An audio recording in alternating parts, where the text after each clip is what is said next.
Inter pass అయిన students కి practical learning and industrial exposure తో 100% ప్లేస్మెంట్ ఇస్తుంది ఐ క్రియేట్ డిగ్రీ కాలేజ్. యజమానురాలాగా చెప్తున్నాను, బోధపడిందా? బోధపడిందమ్మా. రండి. చెన్నమ్మాయి గారు కొండ మీద గుడికెళ్ళి వస్తామని చెప్పారు. పైగా మన చెన్నయ్య కూడా తోడెళ్ళాడు. ఇంకా భయపడతారు ఎందుకు? సాయంత్రం నుంచి వర్షం ఆకుండా కురుస్తాను. మధ్యలో కార్ రిపేర్ ఏదైనా అయి ఉంటే ఎందుకైనా మంచిది, ఒకసారి వెళ్ళి చూసేద్దాం. రైట్, నువ్వు వెళ్ళి బండితి. అలాగనే.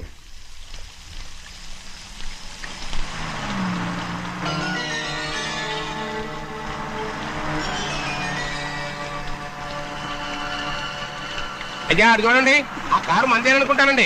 అవునయ్యా, ఆ బండి 289. నేను అప్పుడే చెప్పాగా బండి రిపేర్ ఏదన్నా అయి ఉంటుందని. రై, పక్కన ఆపరా. చాలా పొద్దుపోయింది, ఇంటికి పోదామా?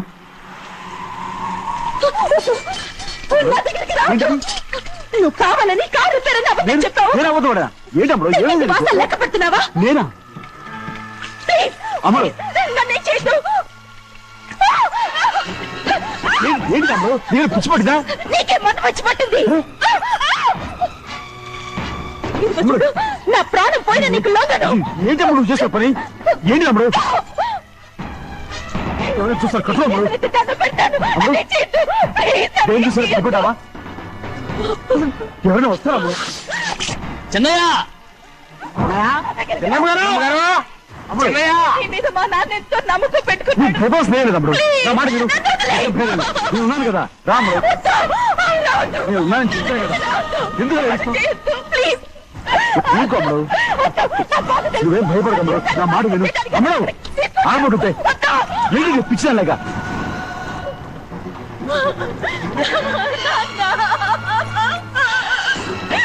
ఏంటమ్మా ఇది? చెప్పమ్మా చెప్పు. కారు రిపేర్ చెప్పి నన్ను మండపంలోకి తీసుకొచ్చాడు. వర్షం పడుతుంది, కారు రిపేర్ చేయలేమని ఇక్కడే ఉందామని నన్ను అదోలా చూశాడు. నాకు చాలా భయం వేసింది. ఏం పర్వాలేదు, నడిచేదే వెళ్ళిపోదాం నేనంటే నువ్వు విదేశాలు చదువుకుని వచ్చావు, ఆ మాత్రం అర్థం చేసుకోలేవా? ఈ ఒక్క రోజుకి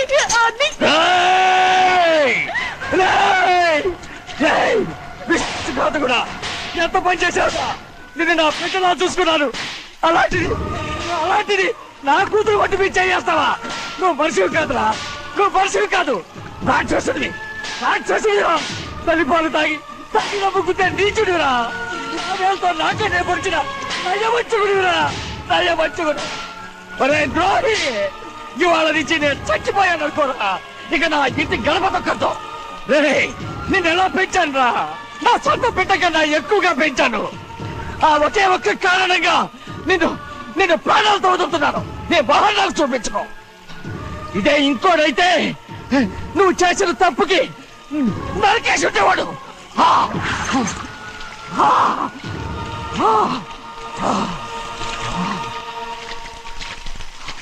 పదమ్మా, రే రండా, ఇవాళతో వాడికి మనకి రుణం తిరిపోయి.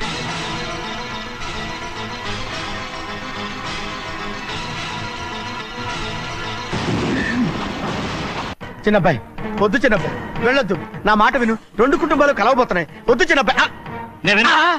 చిన్న వెళ్ళొచ్చు చిన్న, నా మాట విని చిన్న వెళ్ళొచ్చు చిన్న వెళ్ళొచ్చు చిన్న వెళ్ళొచ్చు చిన్న. ఆగో, ఎక్కడికి వెళ్తున్నావు? ఒక నౌకరేదవా నా అక్క కూతురు ఒంటి మీద చెయ్యేశాడని తెలుసు కూడా నన్ను నోరు మూసుకుని కూర్చోమంటావా? అటు తప్పుకున్నాయా? వాడి కాలు చెయ్యం నరకందే నేను నిద్రపోను. నరికేస్తే నీ పక్క చల్లారిపోతుందా? అందుకని పరువు పైన పర్వాలేదని చేతులు ముట్టు కూర్చోమంటావా? బుర్రుందిరా నీకు? వాడిని చంపేసి జైలుకి వెళ్ళి కూర్చుంటావా? పర్వాలేదు, జరిగింది విని గాజులు తొడుక్కుని కూర్చోవడం కంటే అదే మేలు. ఊళ్ళో నలుగురు చేత మొహం మీద ఉమ్మయించుకోవడం కంటే జైలుకి వెళ్ళడమే మేలు. తప్పుకో. వద్దు బాబు, నేను చెప్పేది కొంచెం విను. మా నాన్న చిన్నయ్య నెత్తి మీద పెట్టుకుని ఊరేగాడు. ఇప్పుడు ఆయనే నిజం తెలుసుకుని బయటకు గెంటేశాడు. ఆ శిక్ష వాడికి చాలు. కానీ మీ చెల్లెలు పరువు పోయిందే, దానికి కారణమైన వాడిని నేను ఊరికే వదిలేయాలా? నువ్వు వాడిని నరికేస్తే జరిగింది మాసిపోతుందా? పోదు, కానీ కోపం కొంచెమైనా తగ్గుతుంది కదా. 2 రోజులు ప్రశాంతంగా ఉంటే అన్ని కోపాలు పోతాయి. అవును, నువ్వు కూడా 15 సంవత్సరాలుగా ప్రశాంతంగానే ఉన్నావు. కానీ మీ నాన్నకి నీ మీద కోపం పోనేలేదే. అలాగే నేను కూడా. తప్పుకోవద్దు.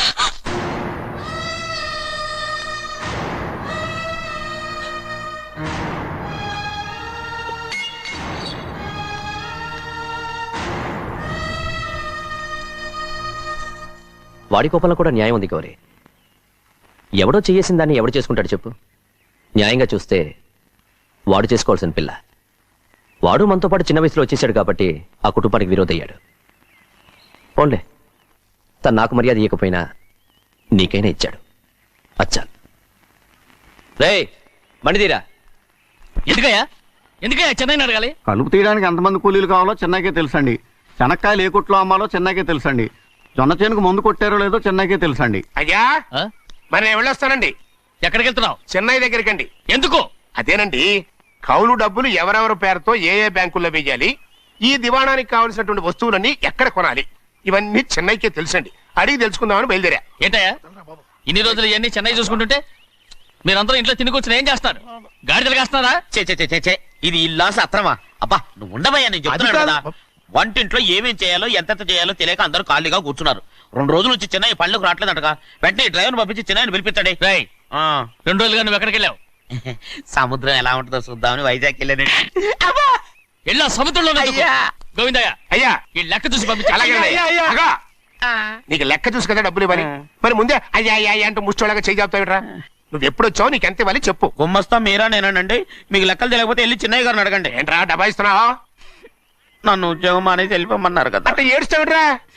ఎక్కడికి వెళ్ళాలో ఎలా బతకాలో తెలియక ఏడుస్తుంటా. సరే ఏడో ఒక. ఇప్పుడు మా ఇల్లు చూసుకోవడానికి ఎవరు లేరురా. నా కూతురు కూడా ఇక్కడే పని చేస్తుంది. మరి నువ్వు మా ఇల్లు జాగ్రత్తగా చూసుకుంటావా? అలాగేనండి. ఈ ఉద్యోగం పర్మనెంట్ కదండి? అది నీ నరకం మీద ఆధారపడి ఉంటుంది. అంతే కదా, తప్పకండి. ఎలా నరాలు తగినట్టు నడుస్తున్నా. బాలేదా? ఇంకోటి నడుస్తాను. సూపర్. నువ్వు పర్మనెంట్ గా టెంపరవరీయే. అమ్మా, చెన్నైని ఇంట్లోంచి బయటికి పంపించినంత మాత్రాన నీ ఆత్మ శాంతించదని నాకు తెలుసమ్మా. త్వరలోనే అక్కయ్యని నాన్నని కలిపి మన 2 కుటుంబాలని ఒకటి చేస్తాను. వెనక ముందు చూసుకోకుండా గొడ్డను బాదినట్టు బాధేశారు. కూతురు ఏం చెప్తే అది నమ్మేటమేనా? అసలు ఏం జరిగింది, ఎలా జరిగిందని ఒక్క మాట అయినా అడిగాడు ఆ పెద్ద మనిషి. పోనీ నువ్వైనా చెప్పలేకపోయావేంటి?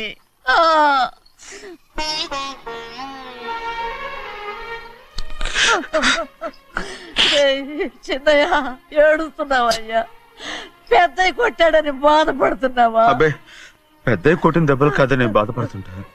ఈ నెలల్లో ఒక్కరోజు కూడా నేను ఆయన విడిచిపెట్టి ఉండలేదు. అలాంటిది 2 రోజులు అయిపోయింది ఆయన చూసి. అదే బాధగా ఉంది. బాధ ఇదే.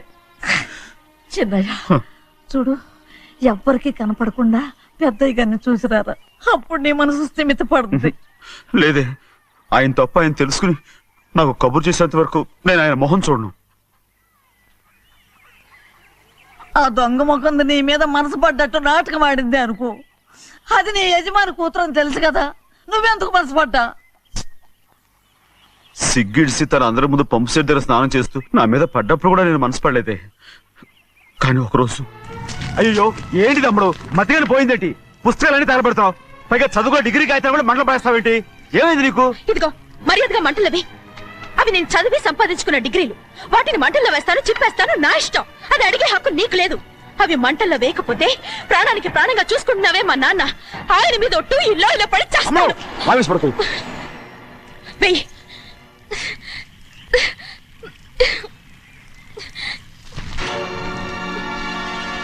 తగలబెడుతుంది నువ్వు చదువుకున్న చదువుని కాదు, మా పెద్దయ్య పెంచుకున్న ఆశల్ని, ఆయన కన్న కళల్ని. పర్వాలేదు, నా ఆశ నెరవేరినప్పుడు ఎవరి ఆశ తీరినా తీరకపోయినా నాకు అనవసరం. నేను డబ్బున్న దానిగా నువ్వు నన్ను ప్రేమించడానికి వెనకాడుతున్నావు. చూడు, మా నాన్న నా పేరు మీద రాసిన ఆస్తుల తాలూకు దస్తావేజులు మొత్తం తెచ్చాను. ఇవి కూడా తగలబెడతాను. నేను ముందే చెప్పాను, అడ్డొచ్చావో దూకేస్తాను.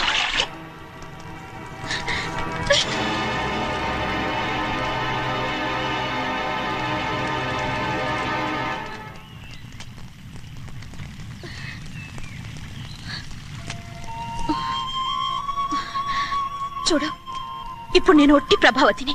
నాకు చదువు లేదు, డబ్బు లేదు. ఇప్పుడు నేను ఒప్పుకుంటావా? మరి చిన్నపిల్ల మాడతావేటి? ఎన్ని చెప్పినా సరే నువ్వు మా పెద్దయ్య కూతురువి. అలాంటిది నేను పెళ్లి చేసుకోవడం ఏంటి? మరి అర్థమైన మాడతావు.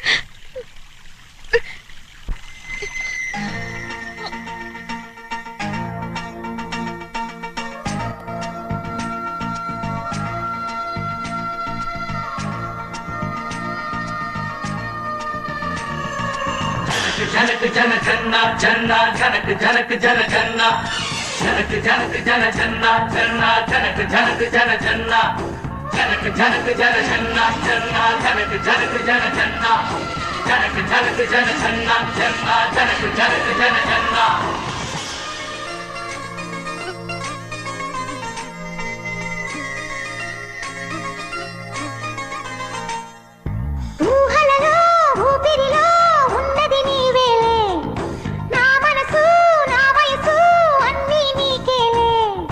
నన్ను గెలిచిన సుందరివే మనసు దోచిన మంజరివే అణువు అణువున నీవేలే అంతరాత్మలో నీవేలే కొండ కోన ఎండావాన అన్నీ మనవేలే జనక జన జన్న జన్న జనక జనక జన జన్న జనక జనక జన జన్న జన్న జనక జనక జన జన్న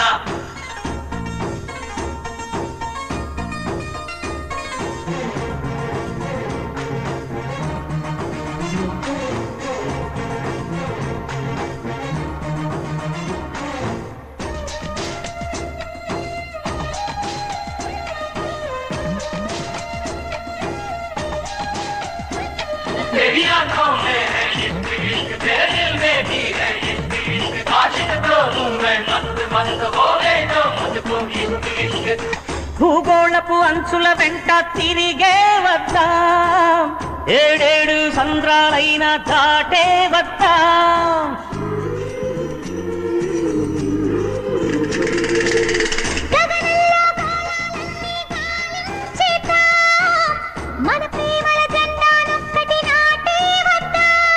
ఆనింగి ఈ నేల మన స్వేచ్ఛకే మొయల్లలు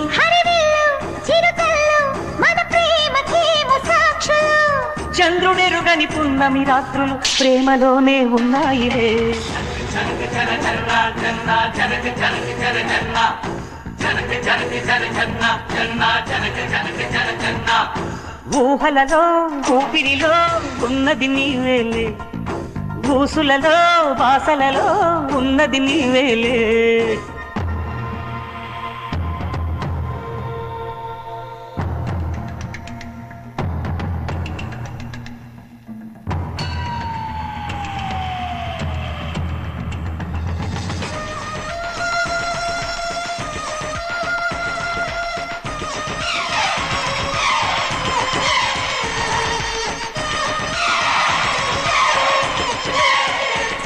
तेरी आंखों में है इश्क इश्क तेरे दिल में भी है इश्क इश्क आशिक तो हूँ मैं मस्त मस्त हो गए जो मुझको इश्क इश्क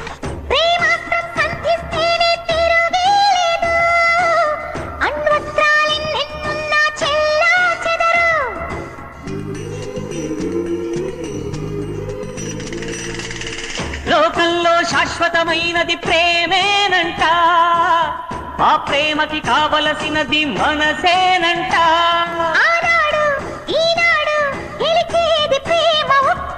ఎవరన్నా ఏమన్నా నిలిచేది ప్రేమ ఒక్కటే జనక జనక జన జన్న జన్న జనక జనక జన జన్న జనక జనక జన జన్న జన్న జనక జనక జన జన్న ఊహలలో ఊపిరిలో ఉన్నది నీవేలే నా మనసు నా వయసు అన్నీ నీకేలే నన్ను గెలిచిన సుందరివే మనసు దోచిన మంజరివే అణువు అణువున నీవేలే అంతరాత్మలో నీవేలే కొండ కోన ఎండావాన అన్నీ మనవేలే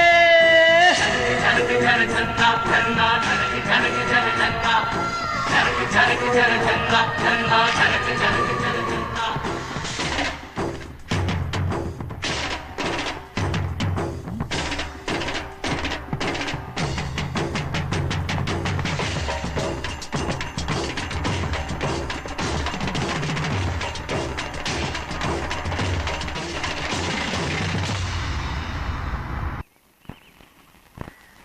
రోజు తగలబెట్టిన కాగితాలన్నీ నకిలీవైనా ఉండొచ్చు. తనకు తెలుసుగా నేను చదువురాని మొద్దునని. ఆ పాపిష్టిది ఎంత నాటకం ఆడింది, నీ మీద ఎంత పగబోనింది. అసలు నువ్వు చేసిన తప్పేమిట్రా?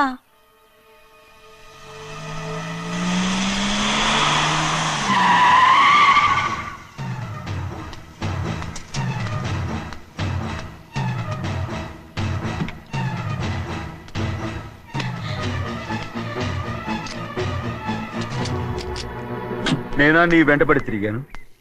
నేనా నేను ప్రేమించమని అడిగాను? నేనా నేను పెళ్లి చేసుకోమని అడిగాను? ఆ రోజు గుడికి రమ్మంది ఎవరు? వద్దన్న మండపానికి తీసుకెళ్ళింది ఎవరు?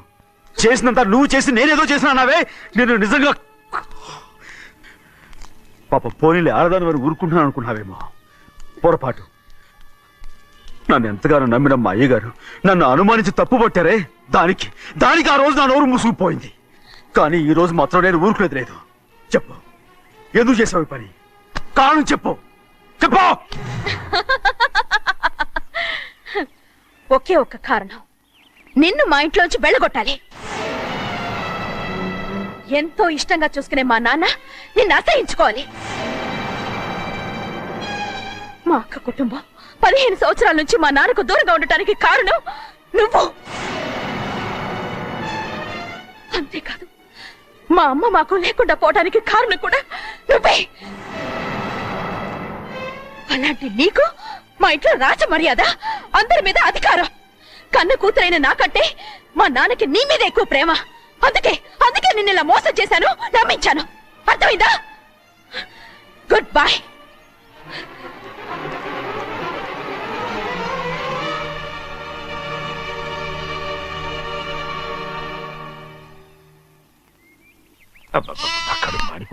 ఏంటి నాన్న బాగా ఆకలాతుందా? అవునమ్మా, ఇడ్లీ దమ్మని ఆ బస్సు గాని పంపించి 2 గంటలైంది. అప్పటికి ఆలస్యం అవుతామని నా బండి కూడా ఇచ్చి పంపించా.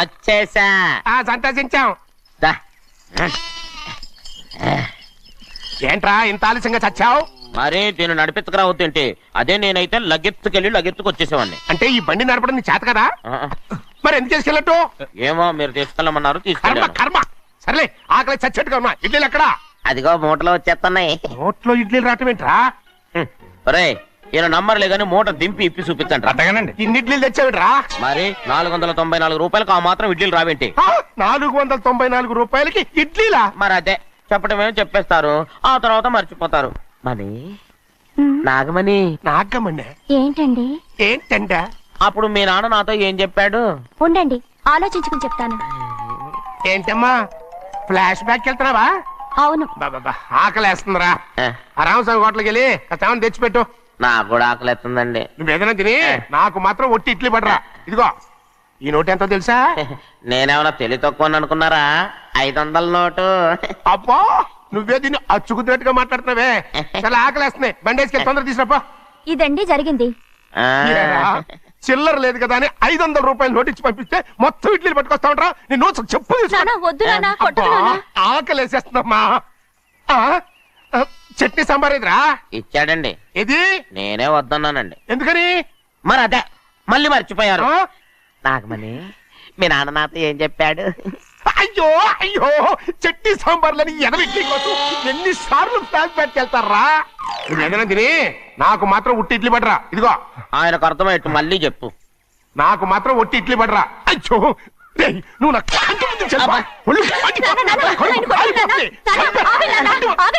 ఆయనతో పాటు నేను బయటకు వెళ్ళిపోతాను. ఎందుకంటే ఆయన నేను మీ దిక్కుమాల ప్రేమ కథ వినే ఓపిక ఎవ్వరికి లేదమ్మా. అయినా నువ్వు అనేది ఏముందిలే, అతను లేకుండా నేను బతకలేను అంటావు, అంతే కదా? అయితే ఒక కండిషన్ రా. ఏంటి? నువ్వు చాలా తెలియగలవాడవని ఈ ప్రపంచానికి, నీ ముఖానికి ప్రపంచం దాకా ఎందుకు గానీ ఈ ఊళ్ళో నిరూపించుకో. నా కూతురు నీకు ఇచ్చి పెళ్లి చేస్తా. వాకే వెరీ వీచి. అయితే నువ్వు ఇంటి నుంచి బయటికి వెళ్ళరా. బయటగా రండి, అయ్యయ్యో నాకు కాళ్ళు చేతులు ఆటం లేదే. మీరెందుకు వచ్చారయ్య గారు? కబురు పెడితే నేనే వచ్చేదాన్నిగా. కూర్చోండి అయ్యా, కూర్చోండి. చిన్నయ్య టౌన్కి వెళ్ళాడు, ఏదో కొట్లో పని చేస్తున్నాడు. దాన్ని ఎవడు మార్చగలడు? నేనేం వాడిని చూడటానికి రాలేదు, నిన్ను చూడటానికి వచ్చాను. అవును, వారం వారం డబ్బుల కోసం వచ్చేదానివి 2 వారాలుగా ఎందుకు రాలేదు? అయినా నా బాధ్యత నేను చెయ్యాలిగా. ఇదిగో తీసుకో. డబ్బొద్దండి. నీ మనవడిని నేను ఇంట్లోంచి తరిమేశాను వద్దంటున్నావా? ఇది నీ మనవడి కోసం కాదు, నీ కొడుకు కోసం నేను చెయ్యాల్సిన బాధ్యత. ఆనాడు ఊరంతా నా బిడ్డ తప్పు చేశాడన్నా, మీ మనసుకి మాత్రం తప్పు చేశాడనిపించలేదు. ఈ రోజు నా మనవడు కూడా ఏ తప్పు చేయలేదు. ఆ విషయం మీరు తెలుసుకుని వాడిని ఏ రోజు పనిలోకి రమ్మంటారో ఆ రోజే డబ్బు తీసుకుంటాను. నీ మనవడు చేసింది నేను కళ్ళారా చూశాను. దాని గురించి మాట్లాడాలంటే నాకే అసహ్యంగా ఉంది. డబ్బు తీసుకుంటావా లేదా? వద్దు బాబు. ఈ రోషమైన నాలో నేను చూస్తాను.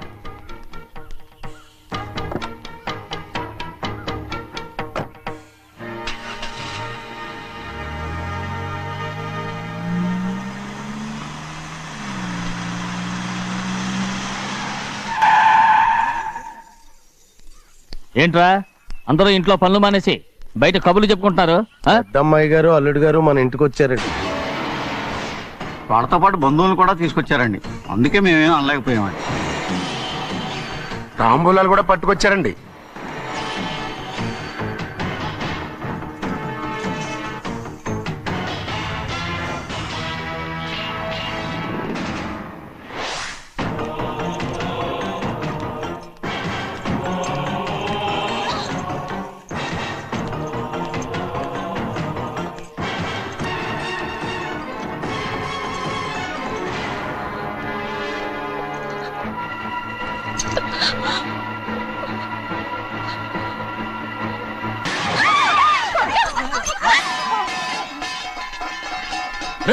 అయ్యా 15 ఏళ్ళైంది బంధాలు తెగిపోయి. ఎంత ధైర్యం ఉంటే మళ్ళీ ఈ ఇంట్లో అడుగు పెడతారు? ఎవరు రాయి గాడిదల్ని లోపల రానిచ్చింది? ముందు వీళ్ళందరినీ మెడబెట్టి బయటికి గెంటేయండి. నేనే వాళ్ళని రమ్మన్నాను. ఎందుకు రమ్మన్నావు? నా పెళ్లి గురించి మాట్లాడడానికి. నీ పెళ్లి గురించి మాట్లాడటానికి వాళ్ళెవరు? నా తోడ పుట్టింది, మీ కన్న కూతురు. దాని మెడలో తాళి పండే రోజునే ఆ వర్షం మారిపోయింది. తాళి కట్టించుకుని వేరే ఇంటికి వెళ్ళినంత మాత్రాన మీ కూతురు కాకుండా పోతుందా? ఈ విత్తనవాదం వద్దు. రమ్మని చెప్పి నువ్వే వాళ్ళని పంపని చెప్పు. అంత కాని పని మేమేం చేశాం బావా? ఇంకోసారి బావా అంటే మర్యాద తక్కదు. మీ చిన్న కూతురు పరుగు పోయినప్పుడు ఏమైందో ఈ మర్యాద? అది నా సొంత విషయం రా. నాకు సొంత విషయమే. ఏంటో నీ సొంత విషయం? అక్కడ నిలబడింది అది నా అక్క కూతురు, చేసుకునే హక్కు నాకుంది. అందుకే పిల్లని అడగడానికి వచ్చాం. చెప్పు తీసుకొడతాను. మీ అక్క పోయిన రోజునే ఆ బంధాలు తెగిపోయాయి. నా కూతుర్ని ఎవరికి కట్టబెట్టాలో నాకు బాగా తెలుసు. కానీ నా పెళ్లికి నా ఇష్టం కూడా ఉండాలి నాన్న. ఓహో, వీడిని ఇష్టపడ్డావన్నమాట పెళ్లి చేసుకోవటానికి? కాదు, తల్లి ప్రేమకి ఎలాగో నోచుకోలేకపోయాను. అట్లీస్ట్ ఆ ఇంటికి కోడలుగా వెళ్ళి అక్కలోనైనా అమ్మని చూసుకుందామని ఆశపడ్డాను. నీ ఆశ నే బతుకున్నంత కాలం తీరదు. ఎందుకు తీరదు? నా పెళ్లికి మీ అనుమతి అవసరం లేదు. నేనిప్పుడు మేజర్ని. ఎవరితో మాట్లాడుతున్నావే? ఆయన మనకు జన్మనిచ్చిన తండ్రి. ఆయనకిష్టం లేకుండా నీ పెళ్లి జరిగిపోతుంది అనుకుంటున్నావా? నువ్వు మేజర్ అంటున్నావే. ఇంతవరకు నిన్ను చదివించి పెద్దదాన్ని చేసింది ఎవరు? విదేశాల్లో చదివినంత మాత్రాన నోటికొచ్చినట్టు మాట్లాడతావా?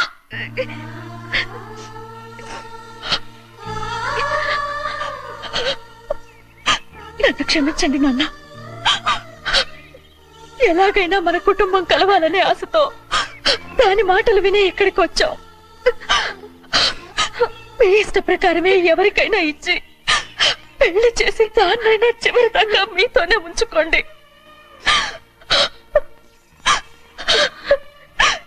వెళ్ళొస్తానన్నా.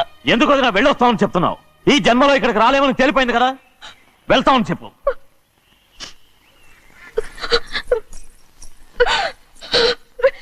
గోవిందయ్య, అయ్యా ఈ దరిద్రాన్ని బయటపడి. అలాగేనండి.